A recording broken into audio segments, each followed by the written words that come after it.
right, guys, quick comparison of the Chefman air fryers. We have the Crispinator over here, and this is the Turbo Fry. All right, first here you can see the size difference in these. The Crispinator is bigger, and you can also see the Crispinator has the see-through window. I really love this feature just so you can check on your food. Now let's look at the basket size difference. So this one is bigger over here, the Crispinator, and with both of them you can remove this part, which makes it easier to clean them. Now let's look at the buttons and controls. So with the Turbo Fry over here, you can set the custom time and temp.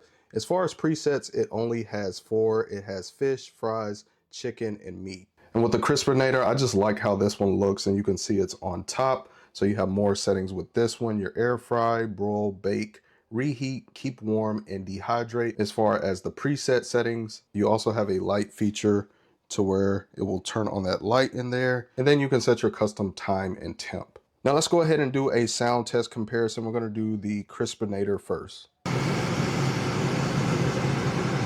All right, so now let's do the Turbo Fry. So I think they're very similar in sound. I actually think the Turbo Fry may be a little bit quieter. All right, so which one is right for you? I would say go for the Crispinator here if you want one that just looks really nice. You want some more advanced features. And I would say go with the Turbo Fry over here if you're just looking for one with the basic settings.